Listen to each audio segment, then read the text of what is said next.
Professor Coogan is a professor of religious studies at Stonehill College. He's the editor of the New Oxford Annotated Bible. He is also taught at Harvard and Wellesley. He's a biblical scholar. It's great to have him on here, Professor Coogan. Welcome to the Young Turks. Oh, thank you very much. All right. First, just reassure us that in the Bible, marriage is between one man and one woman, right? I mean, I hear that all the time. That must be true, right? Sometimes it is, but a lot of the time it isn't. What? Sorry to disappoint you. So what other kinds of relationships are in the Bible? Well, one of the most common, especially in earlier times, is polygamy. Many of the great figures of earlier biblical history, such as Abraham and Jacob and David and Solomon, had multiple wives. Badass. Okay, Solomon had what, 300 wives? 300 wives and 600 concubines, I think. So he was oh, damn, I didn't even know about the concubines. Busy guy. Yeah, apparently so, man. That'd take a while to get through. So, is there any part of the Bible where it says, okay, all right, that's fine, Solomon's, you know, he's pimping over there, but really the way to go, the standard is marriage between one man and one woman. Is there a part where it says that?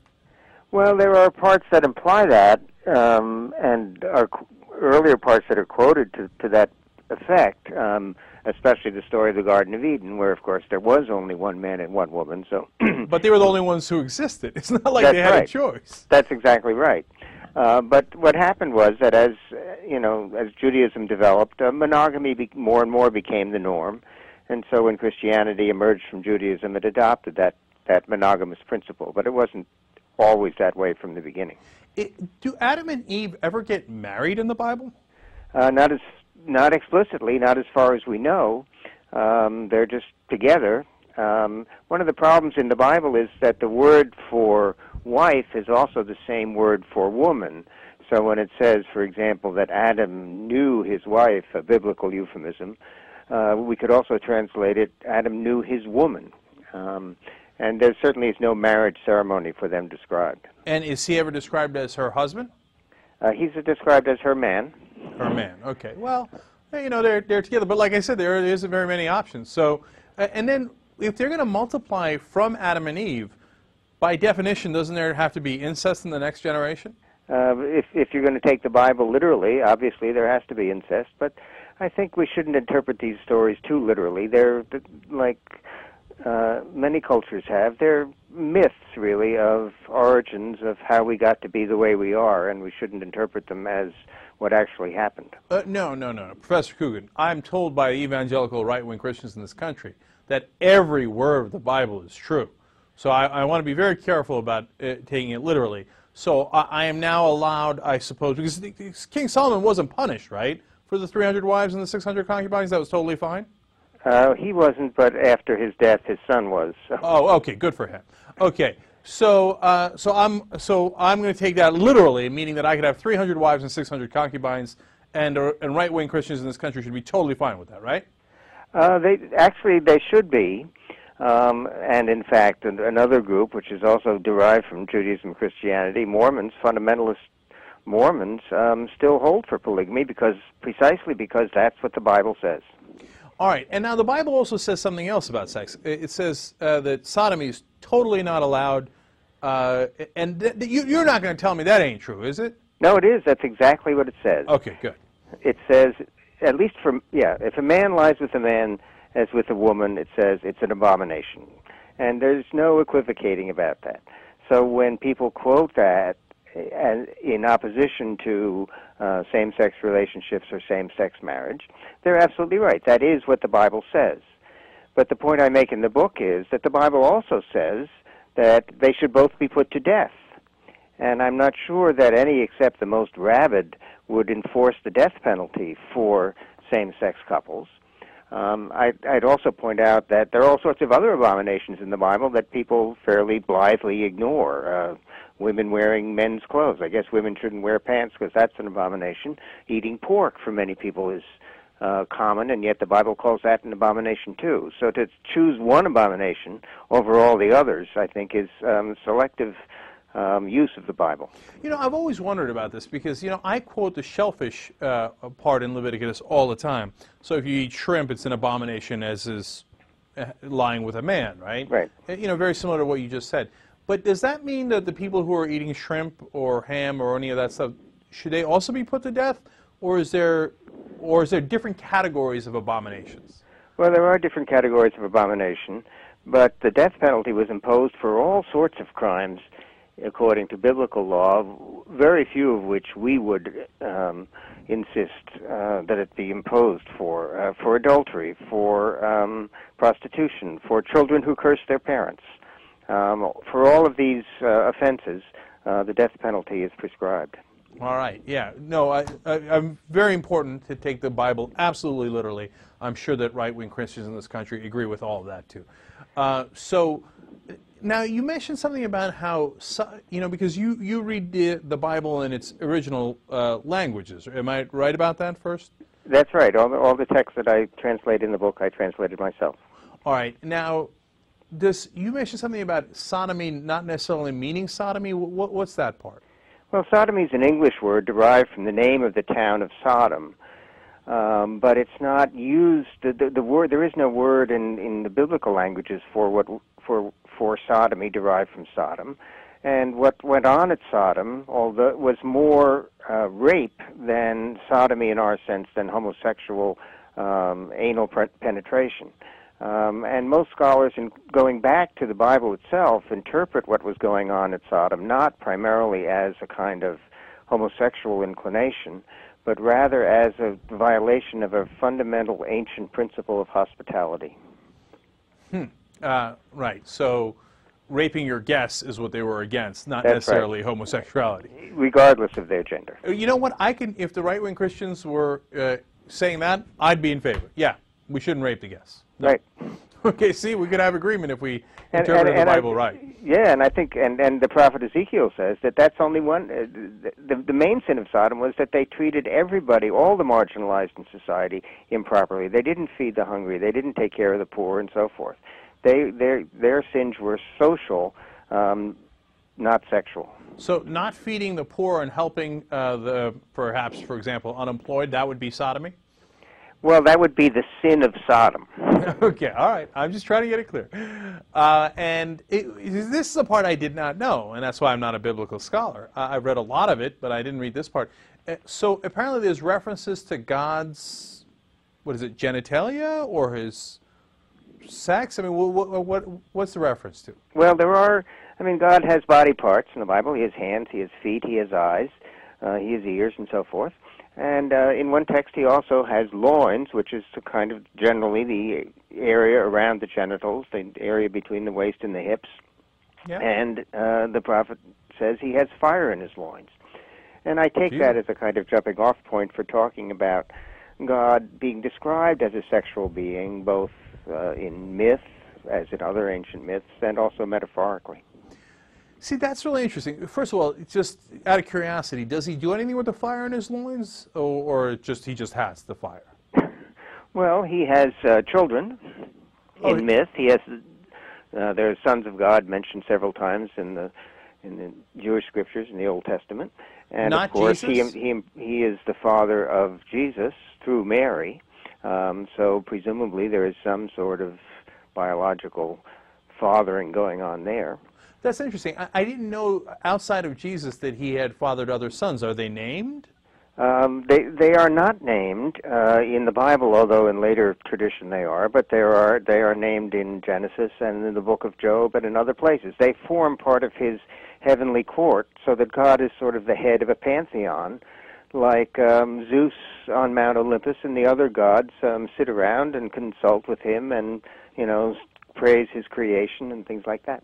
So at that time, when the idea of Zeus coming and having sex with mortal women was fairly commonplace, it wouldn't have been that strange for God to have sons, or in the case of Christianity, for him to have, some sort of relationship with the Virgin Mary that produced a kid. That's very Zeus-like, isn't it? That is actually very Zeus-like, and you're right. It wouldn't have surprised anybody in the world in which Christianity came to be that a god would impregnate a human virgin. Fascinating. And we're talking to Michael Coogan. He's the professor who wrote the book God and Sex, What the Bible Really Says. And this is fascinating stuff to me. Let's talk about abortion. Another thing that right-wing Christians in this country tell me is that, man, if there is something rock solid in the Bible, it is that God is against abortion. Is that true? Well, it's not just right-wing Christians, but even pro-choice people quote the Bible in support of their opposite position. And I find that amusing because, in fact, the Bible doesn't mention abortion at all. There's no text in the Bible that talks about abortion. There are texts that therefore have to be interpreted indirectly in support of either side, and because they can be interpreted either way, both sides can quote the Bible in support of their position. Biblical people didn't practice abortion, and that's why it doesn't come up at all. But you know, on the on the side saying that abortion is allowed in the Bible, I have read arguments and I've seen the text where they say, if you think your wife is cheating on you, have her drink some sort of poisonous water, and if she miscarries, then she was. If she doesn't, then she wasn't cheating on, right? Right. Isn't that kind of advocating for abortion in that case? Well, it does seem to be a kind of abortion. It's a very, very mysterious text. But it's not the husband who makes the wife drink the potion. It's the priest. The suspicious husband, takes his wife before the priest, and he mixes the potion. And the idea behind that is that it's God ultimately who's the final judge. And if she miscarries, then God has found her guilty. So in a sense, I guess that would make God the abortionist, not the priest or any human intermediary. Evangelical heads just exploded all over the country. All right, Professor Coogan, seriously, how did all these things come about? I mean, how do we have a country here where the great majority of the country is completely misinformed about what's in the Bible and thinks, like I said, all kidding aside, they think the most important thing in the Bible is that God's against abortion. If it's not mentioned in the Bible at all, how the hell did they come up with that idea? Well, I think they've formed their views on all sorts of social issues, so-called family values, and then they look in the Bible for support of their previously arrived at positions, and because of the nature of the Bible, that's easy to do. The Bible was not handed down by God, in a shrink-wrap package delivered from Amazon or downloaded on a Kindle or iPad or something like that. The Bible was written over the course of more than 1,000 years by people who had very different views about all sorts of topics. And so it's easy to find in the Bible all sorts of inconsistencies and to choose from those inconsistencies texts that support a particular point of view. So, Professor Coogan, when you argue with literalists, your points are overwhelming because not only have you studied the Bible, but you've read it in the original language, etc., and you're quoting Scripture. There's no way around it. Right. How do they answer it? Well, we have good discussions, and when I teach, I sort of enjoy having fundamentalist students because it makes the other students think for themselves. Ultimately, one answer they give, which I don't find entirely satisfying, is that God put these little things in the Bible to test our faith. I'm not entirely happy with a God like that. I get email occasionally saying I myself am an abomination, and I find that amusing too. Well, do you eat shrimp? If I can afford it, yeah. Aha! So all of a sudden, perhaps that's not so far off. All right, and then one last thing that I'm curious about, the role of women in the Bible. You also talk about that in your book. Yeah. How do women get treated in the Bible?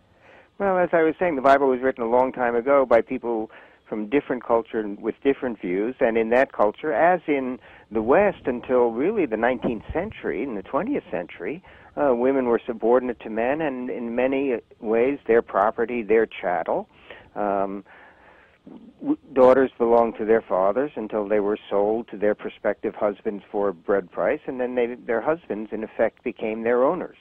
And that view, characteristic of biblical times, was characteristic of, the United States, for example, until the 19th century and the passage of the amendment giving women the right to vote. So there's a case where we, as a society, have rejected the biblical view about the status of women, just as we have rejected biblical views about slavery and other issues, have moved beyond them, but still many of us find in the Bible inspiration and a kind of support for a broader openness to people of whatever status they may have. You know, let's actually end on that note, because slavery is a great example of people using the Bible for whichever side of the argument that they want. Slave owners made arguments that used the Bible, right? And people who fought against slavery also used the Bible in arguments, didn't they? They both did. Actually, the slave owners had the better case if they were using just the Bible, because slavery is approved of in the Bible and divinely approved of. As long as it's not an Israelite, right? As you know, if you take from other countries, that's fine. Yeah, although an Israelite could be a debt slave for a while, so it's complicated. Are they not open-minded? Okay, could even be an Israelite, depending on the situation. Yeah. Okay, Professor Coogan, it's been an absolute pleasure.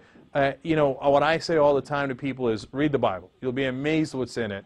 And you've, of course, taken that to another level, and now I'll be telling them, read God and Sex, what the Bible really says. It's a great book. Thank you for joining us. Thank you, Jen. Thank you very much. All right. We're going to come right back, talk about net neutrality.